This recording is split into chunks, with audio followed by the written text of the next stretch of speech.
Hi everybody. Hold on. I did not position myself correctly.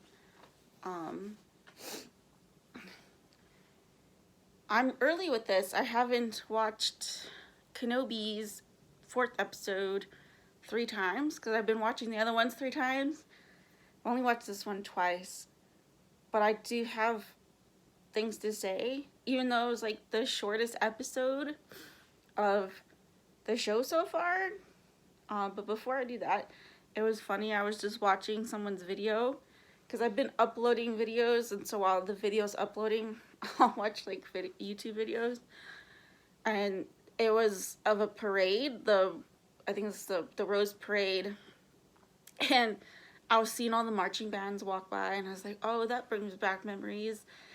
We didn't do parades when I was in marching bands at my school. But it brought back memories of being in marching band. I did not play instruments. I was one of the color guards, so I twirled the flags. Like how I do the little flag motion. And then also I wanted to show you some books I got really fast. I've had these for a while, but I have the new Brotherhood book, which is fitting because it's about Kenobi and Anakin, and this is fitting for that show. For the show. But then, speaking of Kenobi, I also found this comic with Obi-Wan and Qui-Gon. And then this one is also these two are Star Wars right here, but they're not about Obi-Wan. That's Luke. And then there's this one with Luke, Han, Leia, and the others. And then those are not Star Wars related, but then I have this really cool Leia manga. I found the first one. I saw the second one. I was like, oh, do they have number 1? Look in the manga section of your Barnes & Noble. I can't believe I found this, honestly, because my Barnes & Nobles here, there's 2, are kind of like a hit and miss with manga. They might have the first volume, but then they have volume number 23 or whatever of the series. I got really lucky. They happen to have, I think it's because Star Wars is like in the now. Does that make sense? Like, I don't know. I think it's because it's just really easy to find the Star Wars stuff right now because of the show and Celebration and all that stuff. I think that's why. But then I found the Queen's Shadow, which is the Padme book. This has been out for a while. I haven't read it yet. I just found it in paperback. I kind of want the hardcover more. I think the hardcover had a really pretty cover because it was like Padme, but her face was half Queen Amidala and half Senator, because I think that's what this book is about, is her transition from being queen into the senator. But I didn't find that. Speaking of Padme, I did get the newest book, Queen's Hope, and then has episode 3 Padme and episode 2 Padme on it. But I think this is after episode 2, because it talks about the Clone Wars and that she's married to Anakin. So this part of the cover is odd. And this one isn't, but I don't know. I mean, both are really pretty, but see, I do like the hardcover more because you get the double-sided. So I will keep this, absolutely, but I want to find, I think there's a 3rd book that's like before this one. So it goes like this, the one that's missing right here. And then to go with the mom, I got the Leia book. These ones are canon. These 2 are from the Expanded Universe, or Legends. And I found this one. I was super excited. I used to check this book in particular the most out of the library when I was little. This is the Jedi Academy trilogy. This is the first book, Jedi Search. I've been looking for these for a while, and I can never find one in really good condition. They're always like really well read, like used copies. And I got really excited. I'm glad they're reprinting the Legends books, because some of them are harder to find and in good condition. Yes, I do read my books, but I try to be careful when I'm reading because I want the book to last for a long time.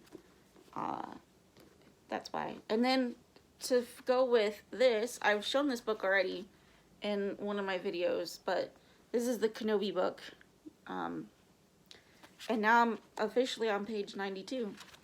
And Kenobi has actually shown up in the book. I'm excited about that. So, these are reviews to come. Lots of Star Wars coming, guys. I'm going to try and be more balanced. Where did I put that one manga? Ah, here. This is going to come up next, too. I haven't finished it. I know this is popular. I'm going to say something controversial. I'm not liking it so far. I don't know. I think it's the art style that's really hard for me to get into. I'm kind of picky when it comes to manga. I don't like every manga out there. And anime. Yeah. Although I am wearing Sailor Moon. Maybe I'm just generic and I like the stuff I grew up on the most. I don't know. I'm old school, guys. I do really like older anime and manga more than the new stuff. That's just me. I did start reading Fushigi Yugi, and I've only read like the first volume or two, and I didn't read that growing up or watch it growing up, so that's been fun. But to go on to Kenobi, sorry about the dress. This episode was short. And that was annoying because, okay, when they were doing the press for this show, weren't they talking about how the episodes were going to be an hour long? Or was that just me? Am I making this up? I can't remember where I heard about that. I don't know if I watched it in an interview or read it somewhere. I really need to start saving these things, guys, because they'll be helpful to look back on and reference for videos. Because that just make my life easier instead of, did I remember that correctly, right? Maybe I'll do that I do still plan to do like a review of the show overall when all 6 episodes are released. It was short. It went by so fast. The first time I watched it, I was like, this episode was okay. If I was to like do stars like out of 5 stars or something, I'd give it a 4 out of 5. I enjoyed it still, but it was also kind of like it went by really fast, and I was like, I needed more. I definitely needed more. So there was a lot of, I guess, references to video games from Star Wars, or the newest video, what's it called? Fallen Order. I don't play video games, at least not anymore. I did growing up. I used to have a Game Boy. That's how old I am. And we had a PlayStation 2. I think we gave it to my sister, so that my brother-in-law could play with it, because he plays video games. I still have the Revenge of the Sith game for PlayStation 2. That, again, showing my age, right? Although if I say I grew up watching Sailor Moon on like TV on like Toonami, I'm also dating myself right there. But I still have my Star Wars games for my Game Boy. I really should start playing those again. I don't know if they work anymore. They had like this weird griminess on it. I don't know what that was, so I should check and see if they actually work. If not, they might just be part of my collection as a thing. This existed. I'm like, I don't know. I mean, if they can't be playable, and I can't like get rid of them anyways, because no one can play it unless someone knows how to fix games. But I have to check it out and see if it works. I think we might still have a Game Boy somewhere, like an older Game Boy. So, but I don't play video games anymore, so I've never played this new game, so I don't know the references, other than when I was watching I saw someone's video and they pointed that out, that this stuff came from the game.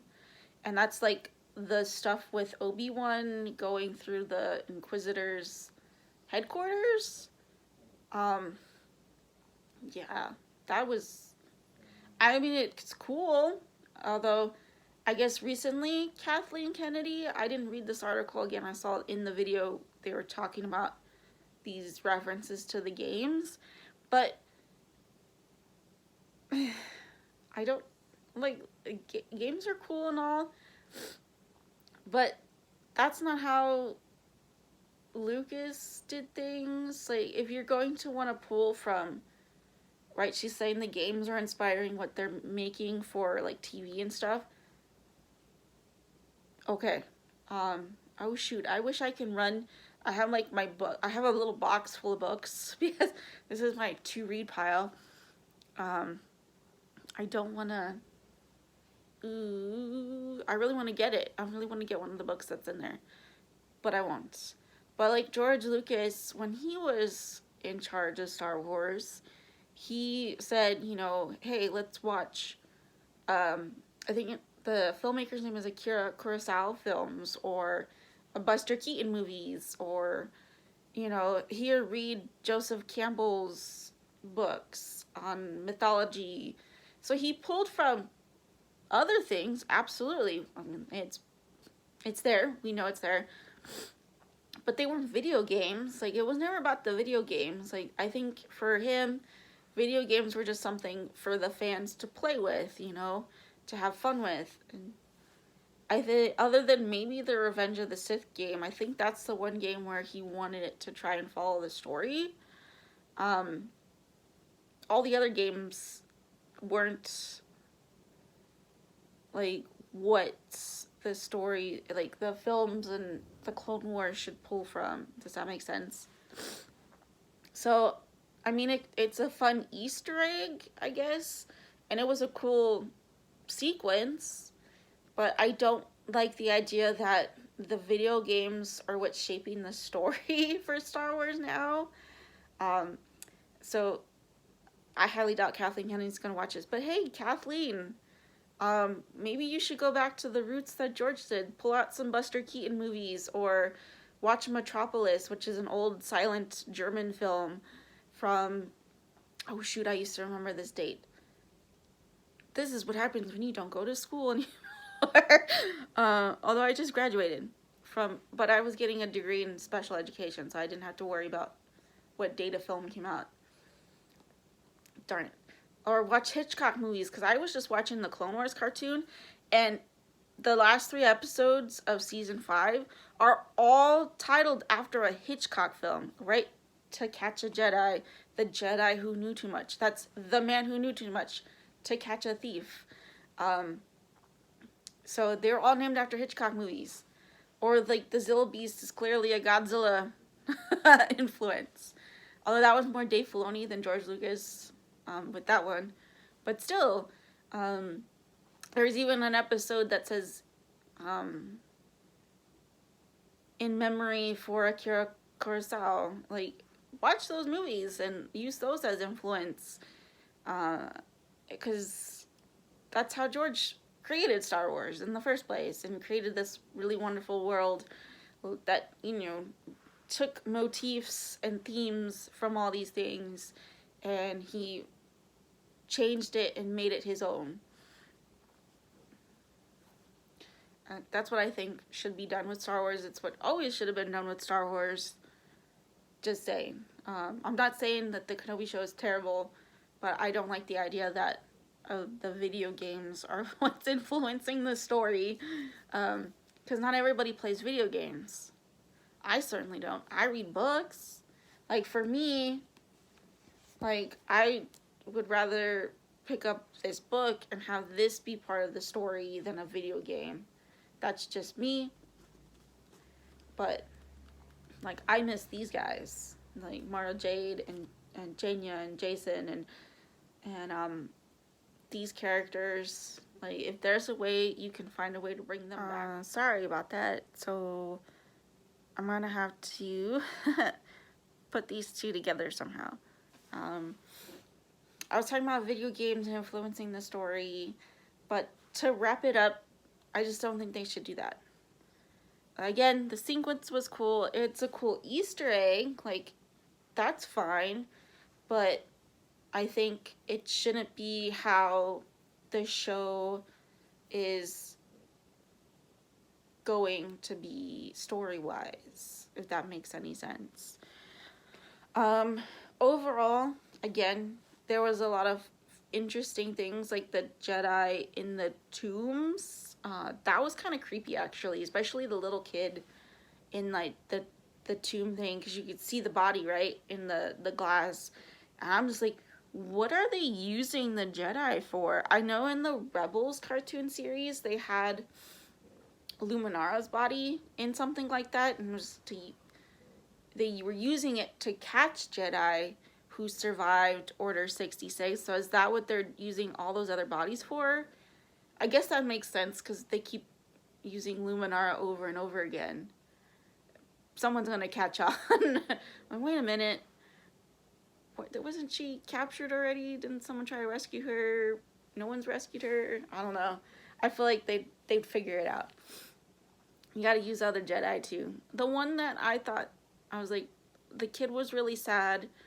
And then the older Jedi who was in the Clone Wars cartoon series, he kind of reminded me of the like dragon from the Neverending Story, like the way his face was. Do you know what I'm talking about? I'm dating myself again, aren't I? No, I don't think anyone watches that movie anymore. Oh God. Oh yes, I grew up watching that film. I'm sorry, but he looked like that dragon to me. I don't know if that was maybe Dave Filoni. I don't think that's a George Lucas design inspiration, but I feel like that's a Filoni inspiration. I feel like Filoni probably would have been the one that would have watched that. It's an older movie. I think it came out in the 80s, but I watched it in the 90s, probably because my parents, who were like in middle school and high school in the 80s, were watching these films. But yeah, that one was really, I liked that character. I thought he was a cool design. That was so sad to see him there. I mean, I figured because he was older that he didn't make it. It's interesting to know that he's been around longer than Yoda. That's fun to know.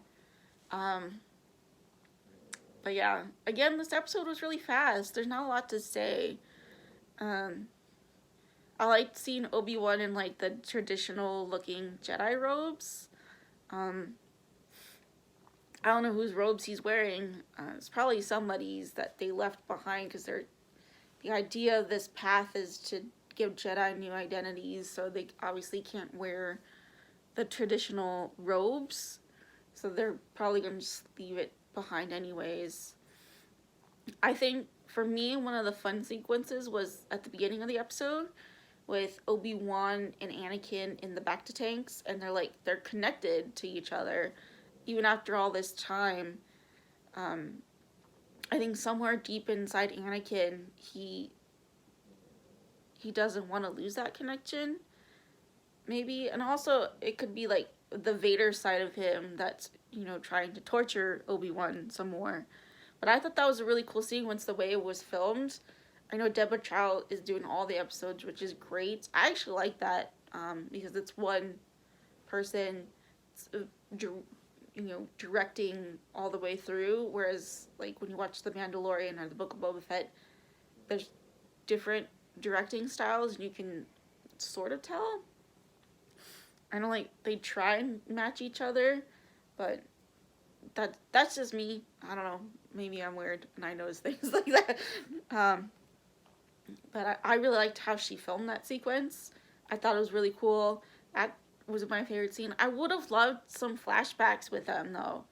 I mean, I'm not saying the scene's bad. I think the scene's great as is, but I'm still waiting for these flashbacks to, like, the Clone Wars, potentially, like, at live action version of their characters in the Clone Wars. Would be awesome. And I think we're getting that. I know we're told we're going to actually see Hayden's face more than just that one little shot in the previous episode. I'm waiting for it. I want to see it. Like, please tell me he's actually going to be in there and it's not, I'm being duped. You know what I mean? I don't want to be duped. Guys, Kathleen, stop with the duping the Stars fans. Like, stop saying we're going to get this and then not actually deliver the promise. And Reva. I think Reva was in this episode probably the most, but then again, it's the shortest episode too, so it feels like she's in it the most. Because Vader's only in the beginning and the end. I still think Kenobi has a lot of scenes, but I will say this is probably the most Reva's been in the scenes because she's interrogating Leia and Tala and stuff. Although I actually thought she was gonna get killed by Vader. I'm like, oh, Vader's gonna, she failed. Vader's gonna, like, choke her or snap her neck or something crazy like that. That didn't happen. She seemed to, like, pull out her, like, get out of jail free card, right? To make a Monopoly reference. That's what it felt like. Did you, like, oh, I happen to have this get out of jail free card, right? That's what it felt like when she said that she put a tracker on Kenobi, or I guess technically Leia, but she put a tracker on him. I am curious if Vader's going to meet little Leia. I do have a question though, like, because Leia looks so much like Padme, that was such a great casting choice for George, was to cast Natalie as the mother of Carrie Fisher and Mark Hamill. Like, she really does look like they could be related. And I'm wondering why Vader never noticed that this woman looked like his wife. I mean, again, I don't know if the mask doesn't allow certain features to come through, maybe? I don't know. I guess that would make sense if that's the case, but he didn't, like, look at her and say, you know, she kind of looks like Padme. I mean, I guess she could be, like, one of her handmaiden's daughters. That's a plausible answer. But I am curious if little Leia's going to meet Vader at some point. I would love what about, like, a Obi-Wan is dreaming sequence, and he's dreaming of what if Anakin didn't turn to the dark side. I just want to, like, a what if sequence, please. What if Anakin, and I want to see him with little Luke and Leia, like, somehow, like, maybe he's visiting Anakin, and Anakin's left the Order and all this, but the Jedi are still around. I don't know, I want something like that. Is that too much to ask for? Probably. I'm crazy. I guess that's what fanfic is for. But I want to see it, though, with, like, those two little kids that play Luke and Leia. It'd be perfect, right? Kathleen, a what if special episode, I don't know, what if Anakin didn't turn to the dark side, or, I mean, yeah, we're taking something from Marvel, but it's okay, like, it's all under the Disney brand anyway, so, who cares? I would love it, though, like, a what if, I mean, you'd have to figure out how to do, like, what was his name? Crap. What was the guy? The Watcher character. Because that's how the show is narrated for Marvel, right? With the Watcher, he sees all, and he sees into the multiverse. I'm not saying, like, it should be a multiverse type of thing in Star Wars. You could just be like, it's a thing. Like, maybe that's how Obi-Wan will dream sometimes, potentially. That he could be the narrator of the series instead of the Watcher. I don't know. I'm crazy. But I did enjoy the episode more the second time around. But still, I think it needed to be longer. Don't use the video games as influencing for the stories. Easter eggs are fine. That's cool. But again, they shouldn't be what's forming the story. Not everybody plays video games. I mean, although I was talking about playing the games again, but only because I want to see if they work. I might have fun playing it, and maybe I'll get back into video games. Who knows? I doubt it. Really doubt it. I sucked at the games. I could never get past like certain levels. I'm pretty sure I'm still at like level 3 in the Revenge of the Sith game. No lies. I also saw my Lord of the Rings games. You remember those games? You might be younger, so you might not. That's okay. If you're old like me, then you might remember those games. But yeah, I'm still looking forward to the last 2 episodes. Please be longer. Flashbacks. I want to see Hayden's face. Those are 3 things I really want. I don't know about Reva and what's going on with her. I'm not angry that she's in the episodes, guys. I'm actually enjoying her because I'm enjoying like hating her. Does that make sense? Do you ever feel that about a character? Like, oh, the Falcon and the Winter Soldier. This is a good example. John Walker. I hate that guy in that show. He is not Captain America, no matter what anybody says. No. I have never hated a character so much. I love the actor. Props to the actor. Great actor. And he also was getting hate. Do you guys remember, like, he was getting hate? Guys, the actors are just doing their job. And, like, I get it. You can hate the character. I mean, that's obviously the purpose of his character, right? And I think that's what they're going for with her character. They want people to not like the character. Or at least that's what I'm getting from the writing. So, the actors are real. They're not the character. They're far from their characters. Like, when I watched that actor, what's his name? Who plays John Walker in Falcon and the Winter Soldier. Shoot, that's gonna bug me. I'm gonna move on, because I'm running out of time. But he's really nice when you watch the interviews with him. I like him. I like the guy, the real guy. Hate the character. So yeah, it's like Josh Brolin and Thanos. Or David Tennant and Kilgrave in Jessica Jones. Oh, he is creepy and disgusting, and I hate him with a fiery passion. He's one of the best Marvel villains. But I love David Tennant. I love David Tennant. So it's the same. I really like Moses. She's so funny and stuff. I don't like Reva. But you gotta have a character that you love to hate. Does that make sense?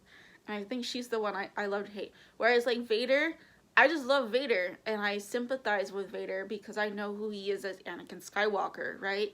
It's different. There's those levels. Like Loki in Marvel. I love Loki because I can sympathize with Loki. So there's that. Ta-da! This is my review of episode 4 of Kenobi. And I can't wait until I'm like, it's weird, you know, when you're working throughout the week, right? And you're like, I just want it to be Friday. For me, I'm like, I want it to be midnight for Wednesday. It's all I want to do is watch Kenobi. And now Miss Marvel's out too. I also had to rewatch Miss Marvel to really enjoy it more. I liked it the second time around for the first episode. So, and I think her parents are adorable, especially her dad. I'll do a Miss Marvel review later. I'm trying to upload all the videos that I have already stored, and that way I can make more space to make more videos. So I'll see you in the next one. Bye, guys.